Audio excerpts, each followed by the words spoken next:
Hello.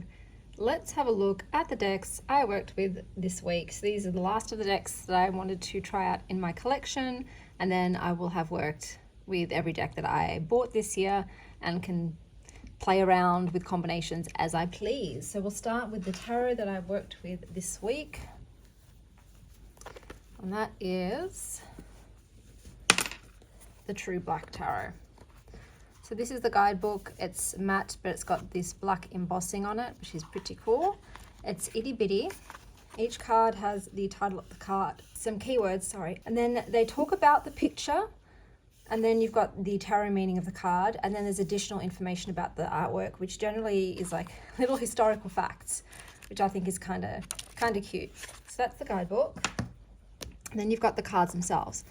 So these cards are a rose petal finish, really lovely. You've got embossing on the back. They're edged in a matte black and they feel sublime. It is one of the best rose petal finishes I've ever had the pleasure of experiencing in a card. It is easy to shuffle. I think the size is great, pretty standard tarot size. I love the imagery on this. There is an angelic sort of vibe to it. It's quite ethereal, it's shadowy. It is quite somber and serious sometimes, but then there's little bits of whimsy sprinkled in as well. And I really love it. It can be a little bit pippish with some of the minors. I think all of the courts and the majors are exquisite. I adore it to bits and pieces, but you can see here, like this is a little pippish. But I just love it. It's so evocative, and it just calls to me. Look, it can be a bit grim, a bit macabre. But like cards like this have such great explanations in the guidebook as to why they've selected this imagery. So it's just so unique. It really is. There is nothing like it in my collection, and I adore it. It was the deck I coveted the most when I saw it because it's just definitely my aesthetic, and I love it. It makes my goth heart sing, and I read pretty well with it. Like I said, it is more serious toned, it is more shadowy. The guidebook is not written in a very positive, uplifting, upbeat way.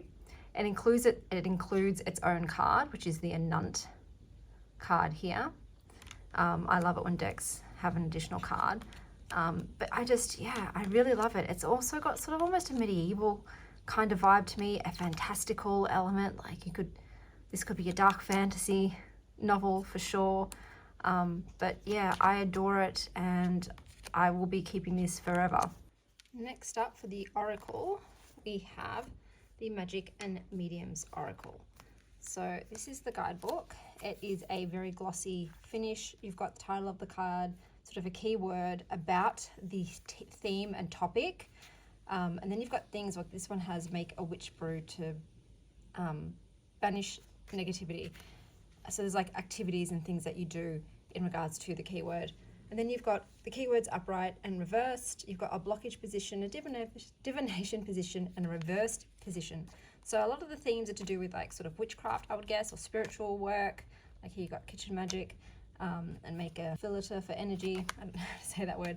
But yeah, there's different little activities, and I think that's pretty cool. The backs I absolutely destroyed, so I was edging them. I'll try and go to one that's less destroyed.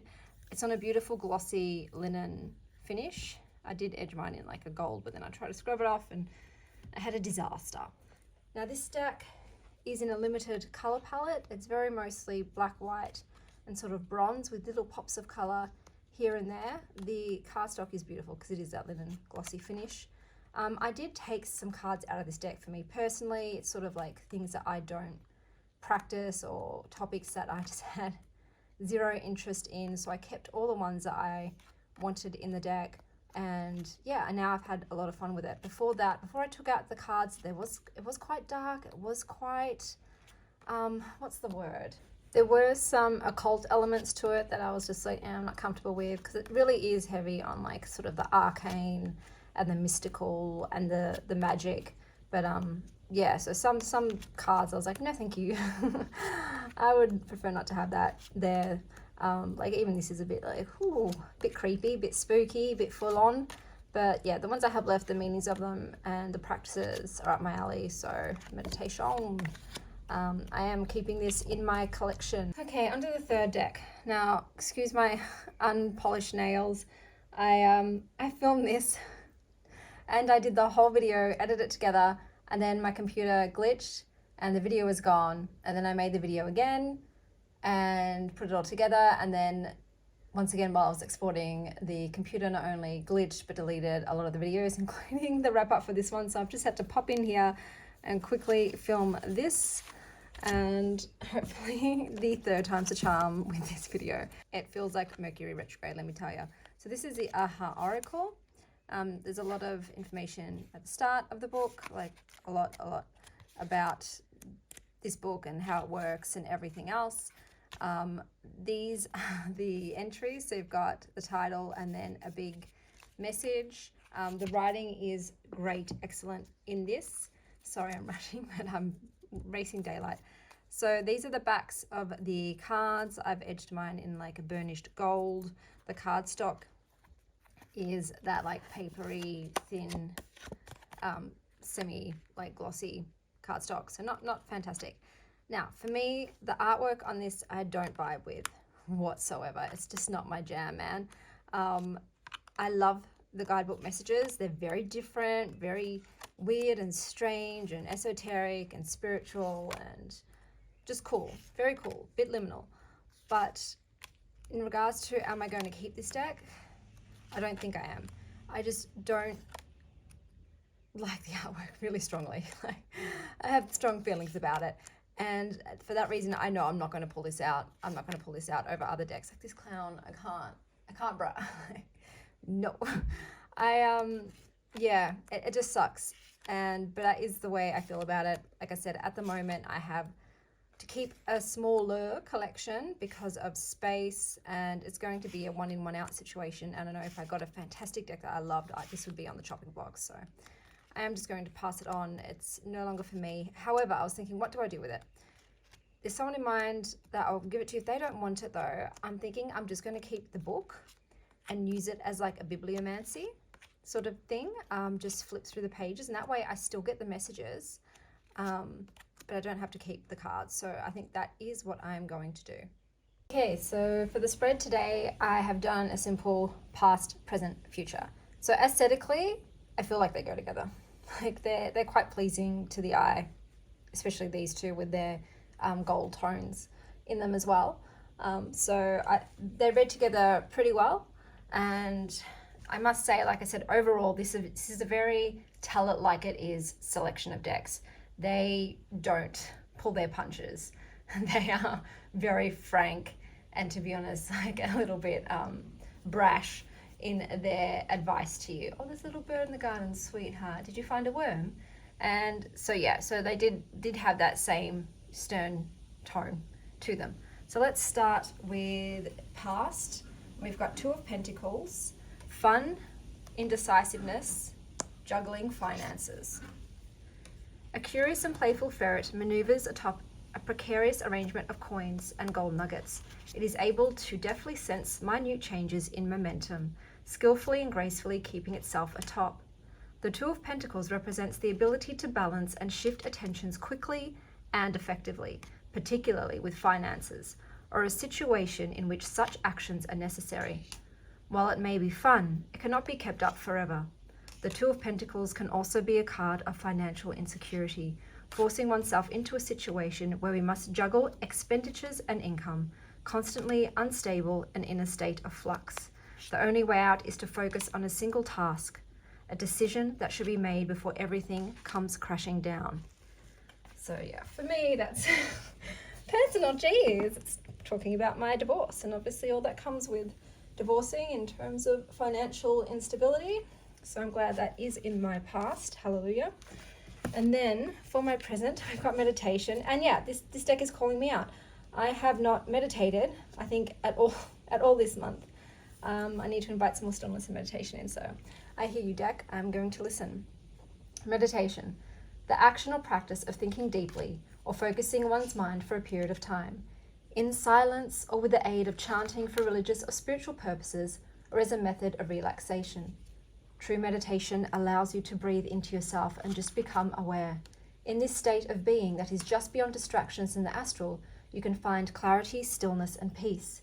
You can even encounter the divine and the fountain of youth. Meditation is the only action that has been proven to rewind the biological aging process by extending the body's telomeres, the caps on chromosomes whose shortening is associated with aging and disease. By meditating in various poses, asanas, you can elicit various physical sensations, emotional states, and realizations. Sitting cross-legged with your hands crossed right over your left, with your palms touching the floor, and with your head bowed, will elicit an intense fiery drive within yourself. You can begin to feel and see a burning passion within, just from posing in this meditational posture that is associated with the element of fire. Other poses foster visions of lights known as tan-metric lights and various shapes, but all meditational poses give you the time and space to safely observe your internal reality. Find stillness in a meditational pose. To do this, sit cross-legged. Imagine that you are in a protective tetrahedron. Place your left hand in front of your heart, palm facing forward, and your right hand directly above your palm facing upward. Close your eyes and remain in this position for 3 minutes while breathing normally.